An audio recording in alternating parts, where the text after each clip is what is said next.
Oh, boy, oh boy. Welcome to another honest opinion. Today I wanted to cover two events because they were kind of both not like super long and were dedicated to one game apiece. So I figure let's talk about Cyberpunk's Night City Wire event and Marvel's Avengers War Table. We'll start with Avengers War Table. Avengers War Table revealed MODOK as one of the main villains in this, and that AIM is taking over after 8A and trying to control things with technology, showing a little bit more of their environment. Showed a new story trailer, and then went into some great gameplay and gameplay mechanics. While the character models do still, I agree with people, still don't look good. They look fine. Gameplay wise, it looks satisfying. It looks like an evolved form of what Ultimate Alliance was, which is pretty much what I was expecting from this game. But the big thing for this is the fact that when this game was first announced, I thought it was going to be more Ultimate Alliance. I legitimately thought it was just going to be another Ultimate Alliance with vapid RPG mechanics that didn't really matter. Turns out I'm wrong. This game is like Destiny, and is a game as a service, which, if you're a fan of comics, is a very exciting thing. That Thor gameplay didn't have any UI on it, and that made me hesitant. And then, as we get further into this thing, they show that UI, and they show the RPG side of that. And that was a cool thing to kind of keep out, so that way you're not distracted by buttons. Which I think I really enjoyed the way that this game was presented. You know, they set up their world, they set up their mentality, they set up a big bad, and then they showed you pretty intense gameplay. And they showed you the war table itself. They showed you this massive table that if you stop at the right time, you could tell that it says the Eastern Seashore. There are multiple places you can go. So this is a huge game. It looked massive. And then they went into talking about some of the gear. And man, that is Destiny. That is very Destiny-like, a looter shooter. Except, you're not shooting, you're brawling. A brawler looter, a looter puncher, however you want to describe this game. And to take that model that has only really been used for shooters, Warframe and Anthem, I'm gonna call Anthem, and hell, Rainbow Six Siege and Destiny and The Division 2, all of these games are shooters. And now we have this, while there is shooting in it, it's a melee game more. And I think that that's very, very cool that maybe we'll start seeing others that are not shooters try and do this. And I think that that's exciting to think about as a prospect. The other thing that really excited me was when they just started showing off some of the abilities and some of the gear and the skills that you can learn, and how, I don't know how different they're going to feel, but they definitely proved that your Thor could feel different than my Thor depending on how I want to play. And there was a giant skill tree full of 4 different types of skills. So it depends on how you want to play your Thor or your Hulk or your Iron Man to kind of show you that it's different. And the other cool thing that I think I really enjoyed was just the variety of loot that it looked like you were getting. And it changed your aesthetic a lot, which is exciting. Then they started to talk about costumes and all this add-on stuff, and it got me excited to think of some of the costume possibilities for some of these incredible heroes. And then you find out that, that's where they're going to make their money. There's going to be costumes that are locked behind DLC or locked behind a paywall. And if the costume is good enough, if the hero is good enough and I want that suit, I'll give you money because you gave me a $60 experience that I'm going to be playing hopefully for years to come. And somehow Cap's alive. Oh, we've got his Secret Invasion suit, or his Secret Wars suit. Fuck yeah, I'm in. It's just like Spider-Man. Spider-Man gave you all of these cool little costumes, and if they would have locked any of them behind a paywall that wasn't DLC I already got, I would have probably bought them if I wanted them. Not Sam Raimi's Spider-Man suit, because I don't like those movies. But like the futuristic suits, all those cool suits that were in Spider-Man. That's why this game to me is such a positive light. It feels like they're doing everything right. It feels like they want to show a love letter to Marvel and Marvel Comics, not just Marvel Cinema, which I think is going to jar a lot of people how different those two are. And that excites me. And then they showed off their co op and the Warzone stuff, and I couldn't differentiate between the two, but that was fine because what they showed was you playing together, how you can affect each other, how you can play together in this sprawling world, and that if you don't have friends who play games at the same time as you, like me, I just don't have friends in general. So don't assume that I have friends and they just don't want to play at my time. No, I don't have friends. There is an AI component to online. And that is the one thing I am hating about going through Destiny 2 right now. Is I want to do Nightfalls. I want to do raids. I want to do dungeons. But no one plays with me and there's no matchmaking. That is super frustrating. I just want to matchmake me with someone. Have it require that I need a mic. I have one. Obviously, I fucking record on the internet. I think I have a microphone somewhere I can use. And that is one thing that excites me about this game is I'll be able to play this game, and if no one wants to play with me, I can still play this game. And that's awesome because there's a lot of people that are like that, where they just can't find friends that want to play with them at the time they play. And that's fine, and I'm excited for it.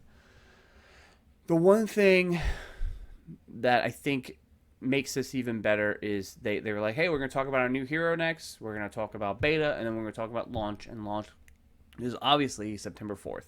That's exciting. That was a fantastic snippet. It was like 30 minutes at most, and it was fantastic. It was smooth. It showed interesting gameplay that you wanted to actually see, and it developed something. I loved it. Let's get on to Cyberpunk. Man, this is the biggest game, I think, of 2020, and it's put a lot of blinders on for people.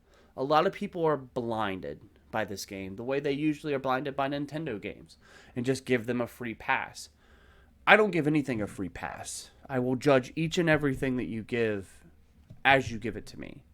And when I looked at the showing today on Night City Wire, I don't know what they were thinking. In all honesty, what they should have done was announce the anime, drop that cool trailer, let the influencers that they let play the game do the rest.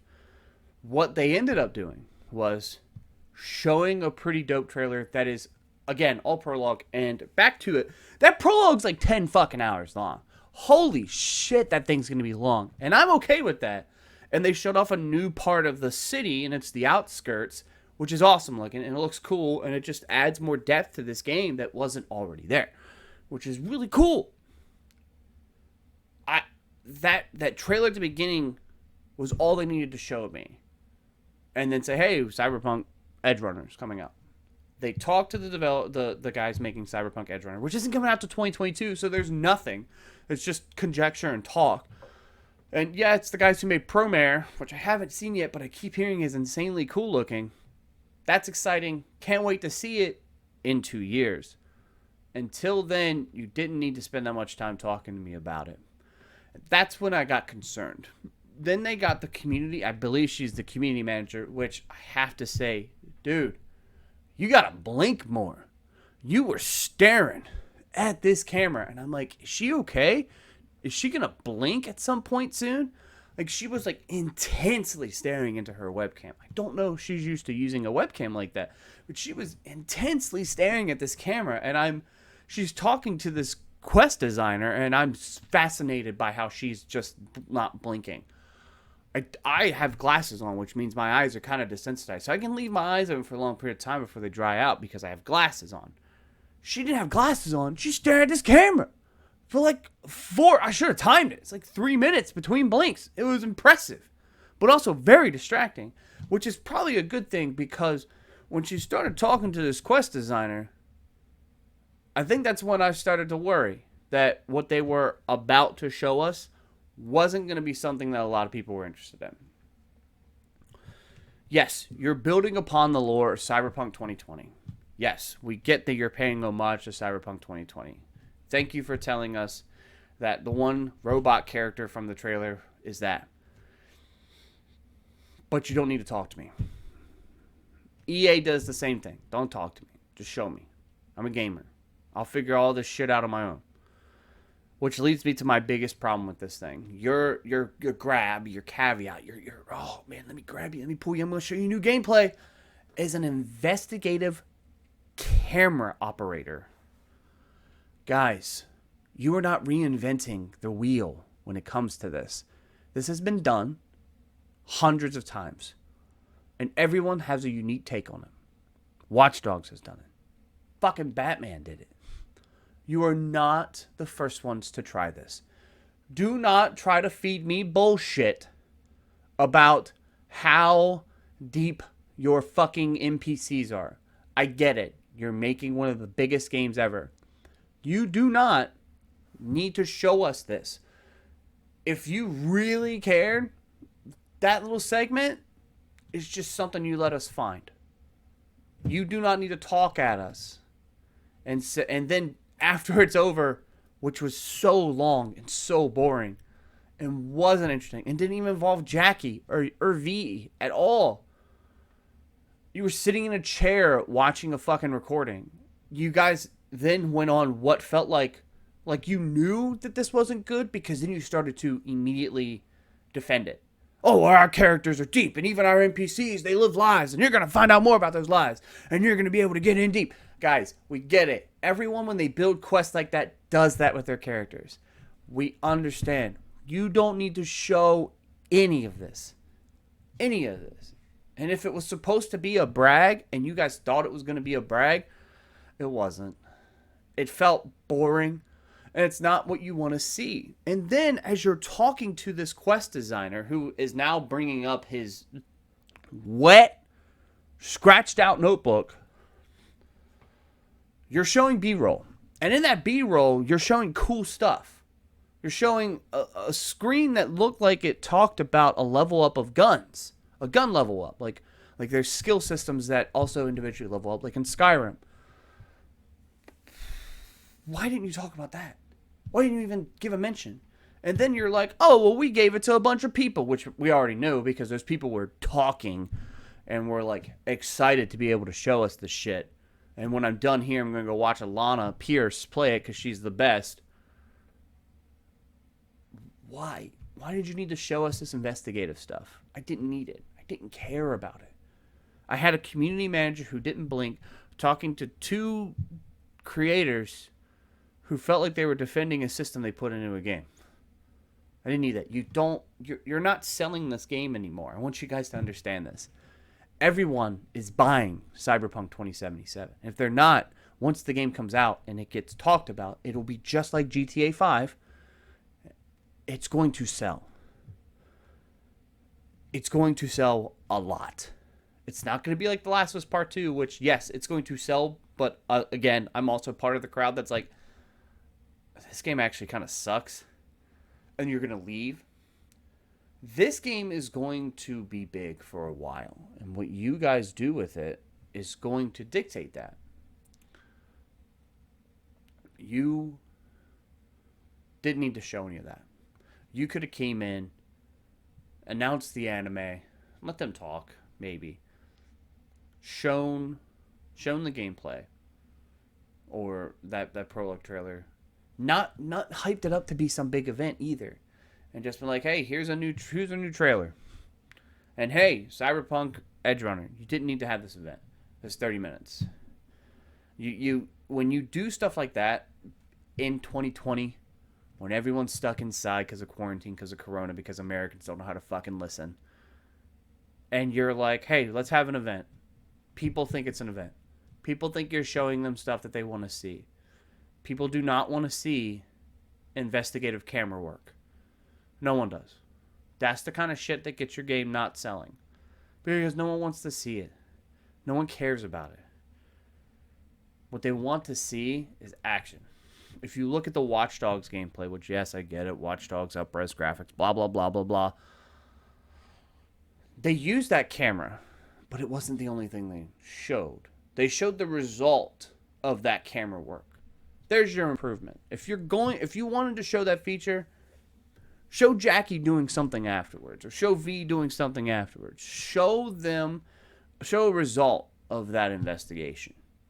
That's what Watch Dogs did. That's what you didn't do. You just showed that investigation and then got defensive about it, it felt like, immediately, which was weird.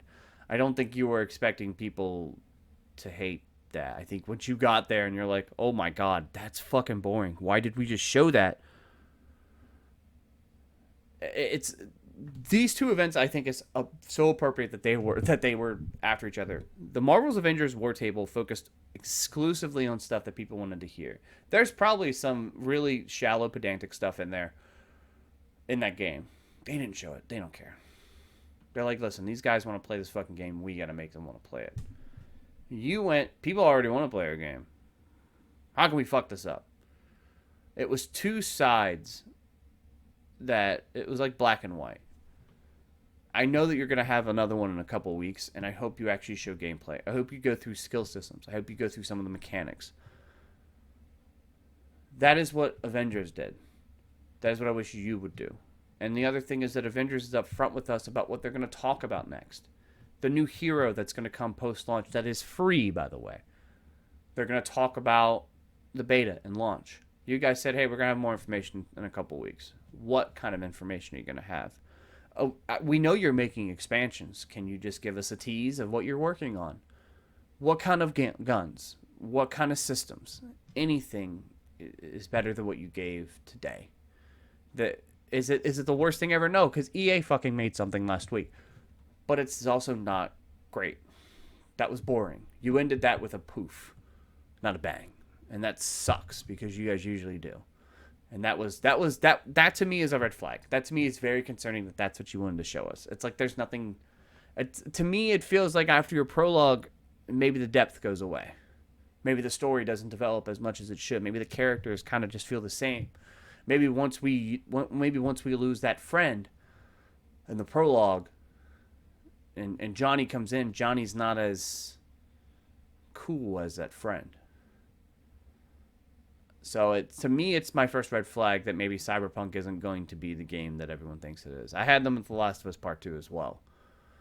And now, after playing it, I can assure you those flags are there. That game is getting the hate it deserves, and I'm really concerned for yours for right now. Mainly just because it's the first red flag I see. But, again, I could probably be wrong. It's not like you guys make bad games. But we'll see. Neither did Naughty Dog. And look what we got. Anyway, thank you guys for listening. Thank you guys for watching. Comment what you guys think of both events, the War Table and the Night City Wire. Let's talk about it on there. Let's talk about it on Twitch. I go live on there. ZeroMan816 there as well. Subscribe here, like, comment, and follow me on Twitch as well. And follow me on Twitter at Mike Spielman VA. We'll be able to help you out and work together. Thanks, guys. Have a great day.